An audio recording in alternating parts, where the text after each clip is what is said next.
Ok, pessoal, de volta e agora com o doutor Ricardo aqui. E hoje um papo muito legal que a gente vai levar com ele. Tem muita coisa para falar, hein? Eduardo Fermiano botou aqui, precisamos de turista, mas também precisamos mais de segurança para manter a segurança para eles, que vêm a Teresópolis. O Eduardo, eu até não acho que a nossa cidade está insegura, não. Nós temos aí a polícia presente, a guarda municipal, a própria polícia militar, né? Eu acho que o turista ele, em Teresópolis ele se sente seguro. Teresópolis não é uma cidade insegura, mas quanto mais policiamento, melhor. Israel Cruz, bom dia, meu amigo. Alô, pessoal de Água Quente. Arlete Figueiro, o governo municipal poderia fazer mais pelo turismo. Limpar o leito dos rios e os coadouros para reduzir enchente, rever essas vagas de estacionamento que ocupam os dois lados das principais vias, treinar melhor a guarda municipal para interagir com o turista, sinalizar melhor a cidade e seus pontos de interesse. Muito boa. Arlete, os rios estão sendo limpos, tá?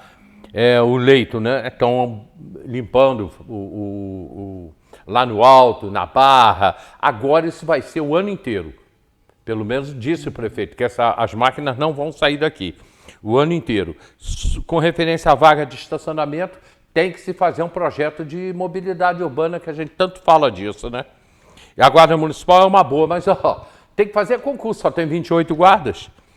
O Eduardo voltou, no show foi apreendido 47 facas, 5 espetos de churrasco, 3 tesouras e um garfo de churrasco. Os caras estavam fazendo churrasco, né? Foi tudo de um churrasco. Mas eu vi isso na televisão. Feriado igual a esse só em 2087. Então, se só tem um feriado igual a esse em 2087, talvez eu chegue lá, mas não vou tá velhinho. Talvez eu chegue lá. 2087 é logo ali. Arthur Nechem, bom dia Marisa. Tão importante para a cidade quanto capital turística. O turista incidental de fim de semana deveria ser conquistar o futuro morador na aposentadoria. Mas esse negócio de aposentadoria, isso está dando um rolo. Márcio Silva, lá nos Emirados, bom dia, meu amigo. Ótima semana também para vocês aí. Para você e toda a família aí nos Emirados. Ricardo, bom dia, meu irmão. Bom dia. Bom dia a todo mundo aí que nos assiste. Eu abri o programa hoje falando sobre o show da Lady Gaga, foi todo mundo pro show da Lady Gaga. Eu acho que tem mais aqui mesmo, quem gosta tem mais aqui mesmo. Mas a gente está vivendo um momento terrível no Brasil, né? Correios estourou de corrupção. Sim. O INSS, 6 bilhões, né? E 300 milhões de reais, é o que se sabe por enquanto. Exatamente, é o estimado, né? Não é. As estatais dando exatamente prejuízo. Uhum. Voltou tudo que era antes, mensalão, petrolão e por aí afora? Pelo que se vê, sim. Infelizmente, sim. Infelizmente voltou tudo isso e agora com algo mais complicado, porque voltou com esse pessoal todo sabendo que nada vai acontecer. Isso ficou muito claro. Podem sofrer alguns prejuízos, algumas situações no percurso deles, mas todos estão soltos. Todos estão fechando contratos novamente, abriram empresas novas e estão fechando contrato com o governo e tudo voltou a acontecer como sempre aconteceu, né? Então, com esse porém, né? Ficou nítido que para eles aquele período da Lava Jato e tudo mais, para eles não fez a menor diferença. Isso está muito nítido. Então, eles vão continuar fazendo. E agora, além disso, com um STF que antes parecia que tinha um pouco mais de prudência na hora de julgar e tudo mais, e hoje, nitidamente, é um poder político no Brasil. Eu me lembro do atual presidente do STF, o ministro Barroso, ele falando, na época do petrolão, do mensalão, né? Ele fez um comentário na televisão e eu falei, tá aí um cara que a gente pode confiar. Né? Só que mudou tudo, né? Mudou tudo. Mudaram as opiniões. O que era ruim já não é mais, é o bom. O que é bom já é ruim. E assim, eles estão hoje comandando o país. Isso é nítido, isso não tem a menor discussão. Quando você pega um presidente do STF falando sobre a questão da anistia, se é perdoável, se não é perdoável, que não é a função do juiz, tá? A função do juiz não é essa. A função do juiz é julgar com base na lei o fato que foi apresentado. Essa é a função dele. Se o Congresso entende que quer perdoar ou não, aí cabe ao Congresso tomar essa decisão. Até porque a nossa Constituição, o que o próprio presidente do STF falou várias vezes ao longo da história dele, a nossa Constituição é garantista. O que é isso? Ela permite esse tipo de situação, ela permite que haja anistia, ela permite que haja indulto, ela permite que isso ocorra. E aí, quando você pega o presidente do STF falando isso e falando que é imperdoável, o juiz não perdoa ou deixa de perdoar ninguém. O juiz ele julga com base no que a lei diz. Quando você pega o nome maior dentro do judiciário, analisando o que vai ser feito e que ele não concorda que seja feito dessa forma, está tudo fora do lugar. Exatamente tudo fora do lugar dentro do judiciário brasileiro. E muito por conta dessa questão. Quando você pega um STF que permitiu que se colocasse um ex-presidente na prisão, e esse mesmo STF depois retira essa pessoa da prisão e permite que ela seja presidente da República, permite que ela seja candidata, claro, quem decidiu foi o povo, mas eles permitiram que isso acontecesse, fica muito claro o seguinte: eles têm o poder de colocar quem eles quiserem na prisão e tirar quem eles quiserem da prisão sem que nada ocorra com eles. Então, eles hoje mandam no Brasil. Hoje, se o presidente da República for contra o STF, ele cai, ele sabe disso. O presidente que está ali, muito mais, porque o presidente que está ali foi preso. Então, ele sabe claramente que ele não pode ir contra esses 11 ministros, porque senão ele vai ser derrubado de outra forma e vai ser preso de outra maneira e vai acontecer o que aconteceu. Assim como o nosso ex-presidente também da República, o Bolsonaro, que hoje está sofrendo um processo. Se tem provas, se não tem, isso o processo tem que analisar. Mas que fica nítido o seguinte: eles, os 11, tomam as decisões que eles quiserem. E o Congresso? Que poderia, que pode até destituir o Supremo? Que pode, exatamente, mas que se apequenou. Destituir os ministros. Os ministros, né? Mas que apequenou. Desde a época do... Principalmente, isso começou muito claro, isso vem já há bastante tempo, mas começou muito claro ali quando houve a questão da prisão do Daniel Silveira e o Congresso concordou. Não era uma questão de se concordar ou não. Ali estava sendo discutido a imunidade parlamentar quanto à fala. Aquilo era a discussão. Não era o Daniel Silveira em si, era a discussão que o Congresso não poderia permitir. Como em outras situações não permitiu em várias outras questões. Né? Durante muitos anos, tiveram diversos embates com o Poder Judiciário, ao longo da história democrática do Brasil, aí, vamos botar desde a Constituição de 88, em que o Congresso deixava bem claro o seguinte: os meus eu decido, os meus eu resolvo.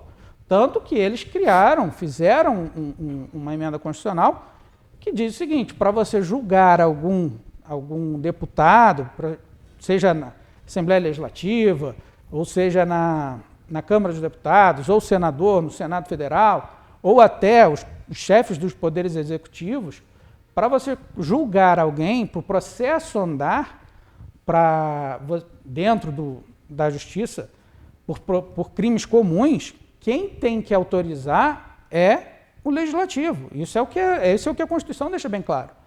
E isso foi diante de uma briga muito braba ao longo desses anos para conseguirem fazer isso. Com a opinião pública indo contra, falando que era um absurdo, e eles fizeram isso. Aí, quando precisa realmente usar, quando já tem todo o aparato legal para isso, o que eles fazem? É mais legal eu deixar o STF resolver o problema com o Daniel Silveira. Pronto, o que eles entregaram para o STF? Não foi o problema com o Daniel Silveira, foi o seguinte: vocês são muito maiores que eu, vocês sabem julgar melhor do que a gente. Então, daqui para frente, vocês façam o que vocês quiserem. E é isso que o STF passou a fazer dali para frente. Dali para frente, raramente você vê algum processo contra um deputado federal ou contra um senador em que, de fato, o Senado e a Câmara dos Deputados exigem que eles julguem, que eles decidam, o próprio Poder Legislativo. E isso é fundamental para que haja divisão de poderes de forma igualitária.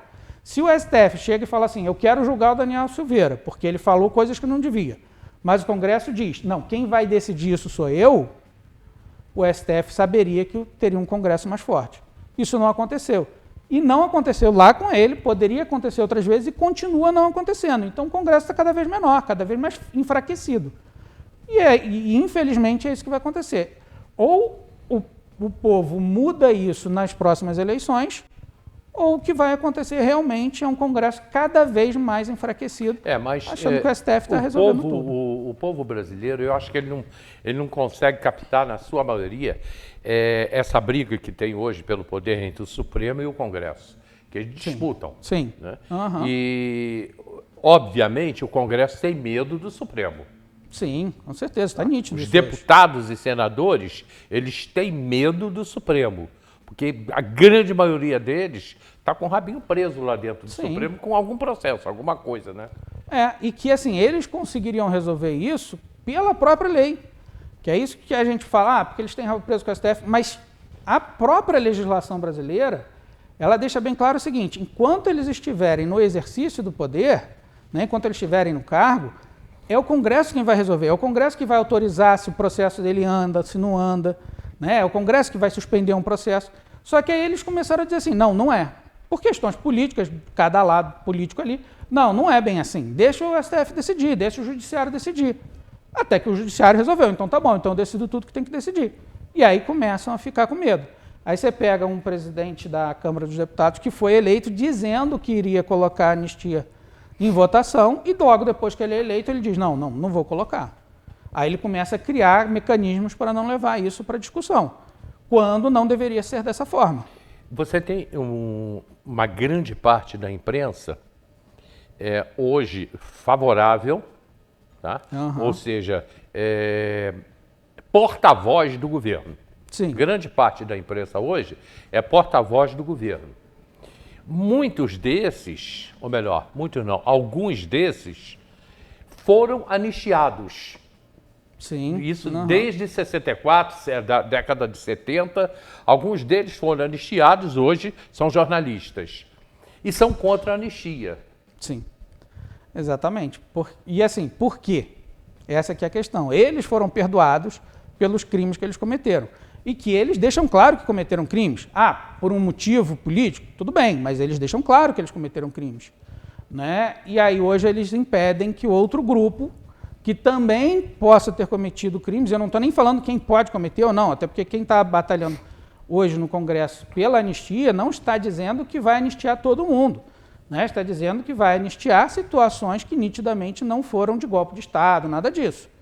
Né? E eles impedem, eles dizem não, é imperdoável, isso não pode acontecer, isso é inadmissível. Né? E aí a imprensa começa a dizer dessa forma. O grande problema é que a gente já viu essa história lá atrás. Né? Eu não, porque eu não estava vivo ainda na época, mas historicamente você pode estudar e você vai ver. Foi exatamente assim que começou a questão da ditadura no Brasil.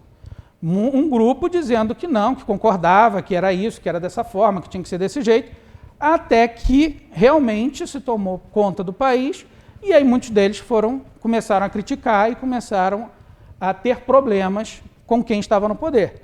Carlos Lacerda foi um, né, que defendeu a tomada de poder e tudo mais, né, até porque ele não concordava com o sistema comunista que estava para ser implementado. A questão não é nem o que ele concordava, não, mas ele defendeu isso e depois ele foi perseguido por isso. Sim.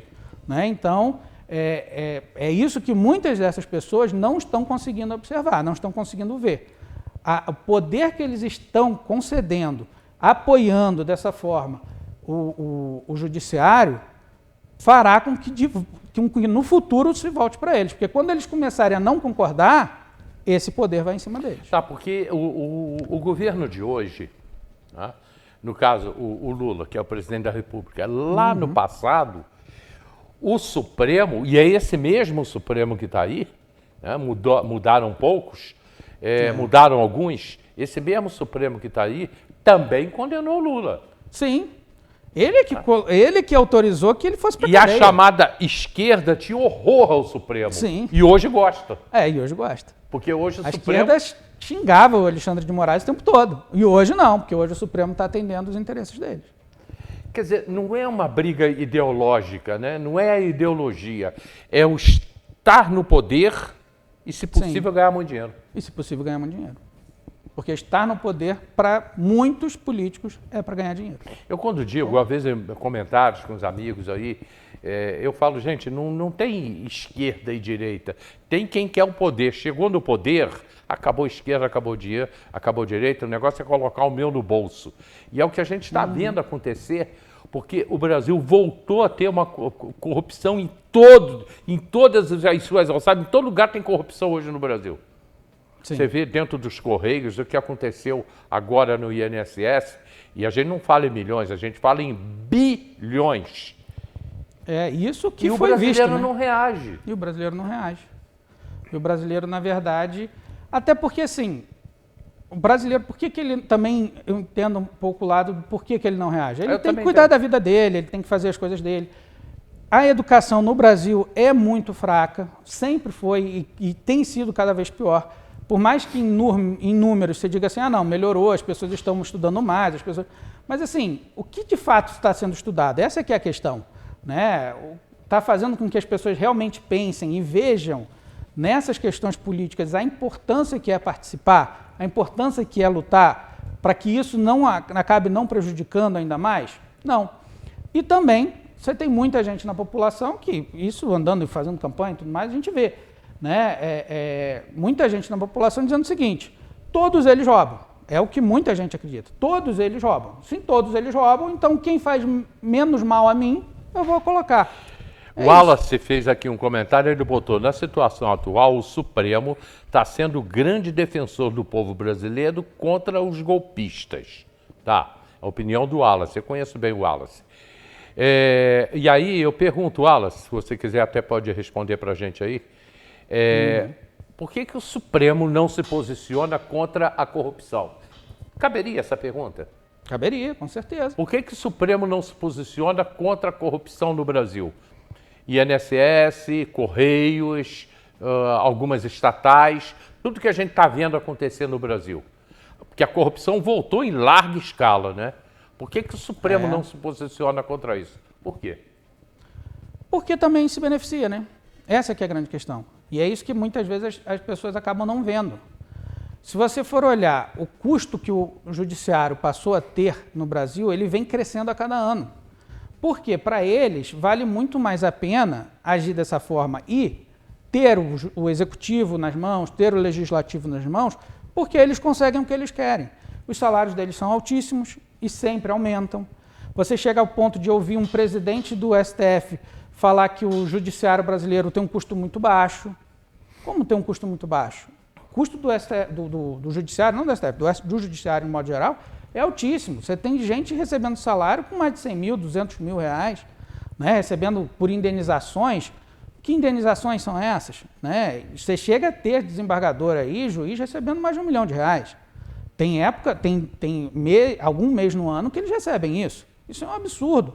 Mas aí beneficia eles. Então eles não vão fazer, eles não vão em cima disso, porque eles também se beneficiam com esse tipo de atitude.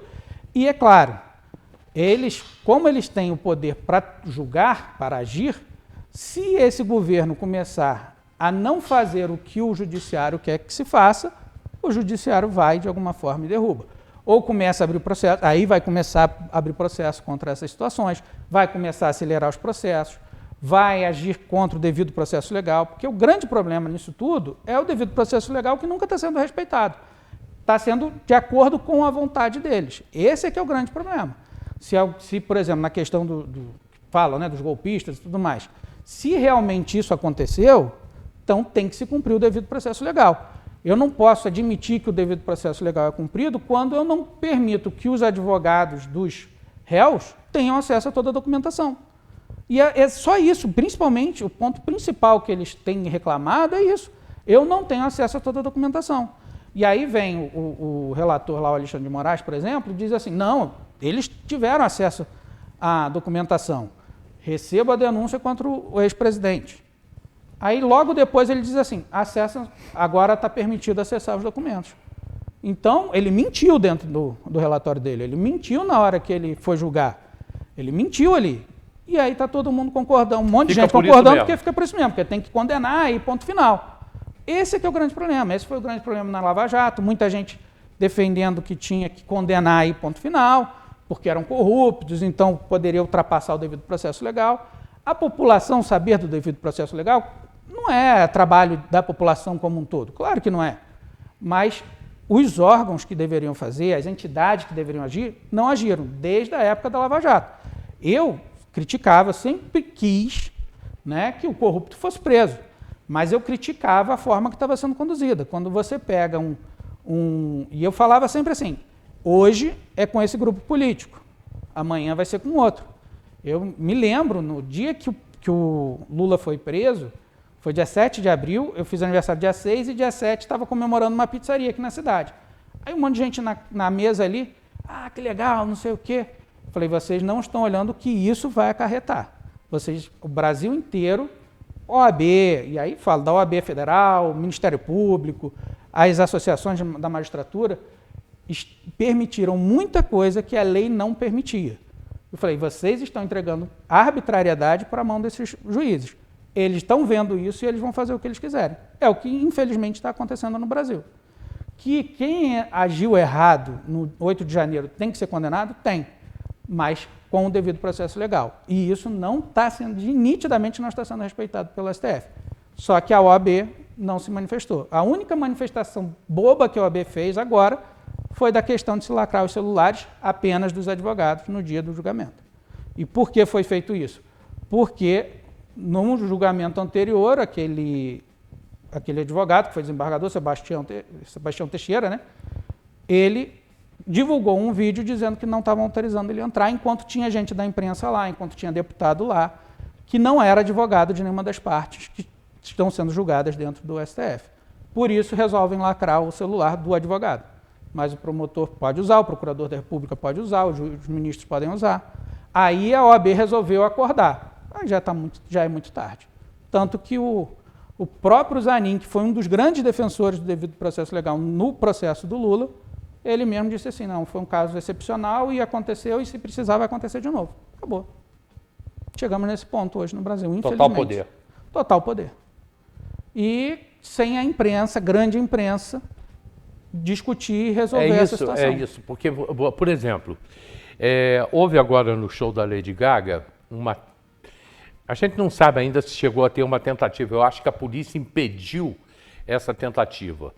Isso ainda não está muito, acho claro, acho que foi eles queriam estourar uma bomba, iam jogar uma bomba ali no show da Lady Gaga. Bom, a polícia conseguiu prender todo mundo, que a polícia já vem há tempos vendo nas redes sociais que isso poderia acontecer.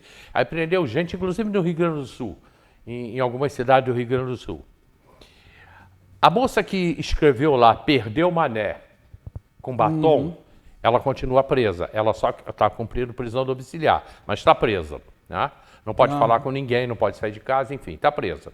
E pode ser, ainda não foi julgada, ela pode ser condenada ainda. E o cara que ia estourar a bomba ontem, no show da Lady Gaga, já foi solto. Sim. Já está solto. Já está solto. Pois é exatamente assim que a gente está vivendo hoje. É dessa forma que o Brasil está vivendo e muita gente não está olhando para isso. Muito com essa ideia do seguinte, como foi na época da Lava Jato, temos que prender todo mundo que é corrupto, todo mundo que é da esquerda, todo mundo que é isso, todo mundo que é aquilo. Ok? Mas se cumpra o devido processo legal, faça o que a lei está mandando fazer. Não foi feito. Aí agora, o outro lado. Não, a gente não pode mais, tem que prender os golpistas, tem que prender esse pessoal todo que foi no 8 de janeiro. Sim, quem errou tem que ser preso. Agora, cumpra-se o devido processo legal. E isso não está sendo feito. Isso não está sendo feito. Tanto é que quando o ministro Luiz Fux começa a rebater isso e falar assim, não, isso não está certo, aí começa um alvoroço. O fato daquela pessoa, acho que é Débora, né, o nome dela? Débora.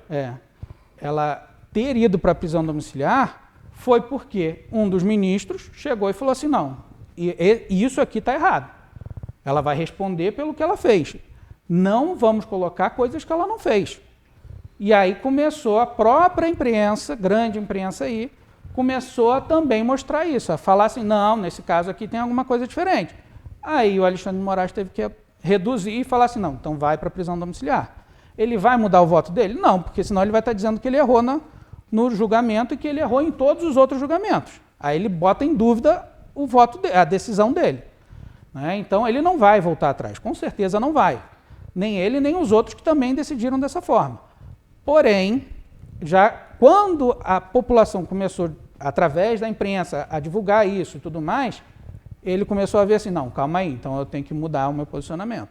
Pelo menos mandou para a prisão domiciliar, senão ele não faria de maneira nenhuma. Para deixar bem claro quem é que manda. Eu tenho dito o seguinte, não tem esquerda, não tem comunista. Eu estou falando no alto escalão, né? Sim. Não tem comunista no Brasil, não são comunistas. Comunismo é uma ideologia, né? É uma maneira de governo. Mas as pessoas falam, o Brasil vai ser um país comunista, estamos caminhando para ser uma Venezuela. Não estamos não, sabe por quê? Porque o interesse não é esse. O interesse deles, quando chegam no poder, é ficar rico, é ganhar dinheiro. Sim, então, esse é o interesse. Que você vê que o dinheiro que está movendo isso tudo é um dinheiro tão grande, a corrupção é tão grande, que não é ideologia. Tá? Não é forma de governo, é ficar rico. É ganhar dinheiro. Aí você vê, e exatamente nesse ponto, aí você vê um judiciário, por exemplo, um STF, por exemplo, em que os ministros usam avião o tempo inteiro como se fossem próprios os aviões, só que são do governo. Né? E aí você vê isso acontecendo, aí dizem, por questão de segurança. Não, não é. É para eles poderem viver bem, é só isso. Porque eles não querem gastar tempo dentro do carro para ir para o trabalho. Mais nada, não tem nada além disso. Até porque o ministro do STF ele não precisa estar indo para a cidade dele, onde ele morou. Ele mora em Brasília, ele tem que morar em Brasília.